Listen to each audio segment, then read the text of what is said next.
په تاریخ کې د عربو د حافظې د مضبوطوالي ډیر زیات واقعات مشهور دي، لکه حضرت جعفر رضی الله عنه دا د عبید الله سره دواړه ملګري دي او د وحشي رضی الله عنه خواله لاړه.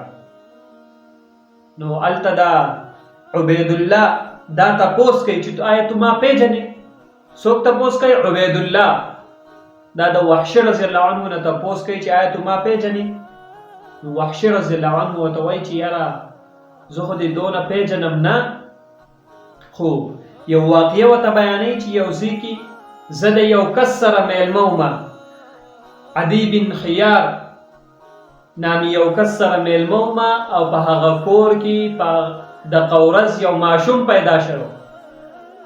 ماشوم پیدا شوی نو دا ماشوم ما را واغستو، هغه مرضعې ته مې حواله کوو، هغه پی چې ورته ورکوي که نه هغه زنانه هغې ته مې حواله کوو.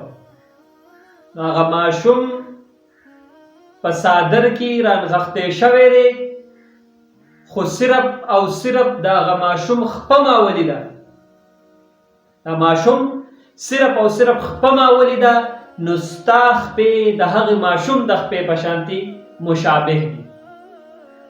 یعنې هغه ماشوم هغه ذهن دونه تیز ذهن، هغه ماشوم خپې ورته یادې وي، وایي ستا خپې د هغه ماشوم د خپې سره دونه لوی شوی دی. دا څوک؟ عبید الله. دونه لوی شوی دی چې خواله وله راغلی دی. او څه ورته وایي؟ وحشي رضی الله عنه وایي ستا خپې د هغې ماشوم د خپو په شانتې کې دي. دې خلکو مونږ ته احادیث را رسولي دي.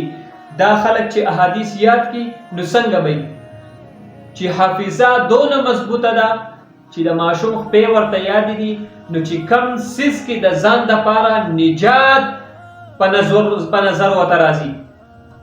د حدیثو خدمت کولو کې، د اسلام په خدمت کولو کې دوی ته څه دی؟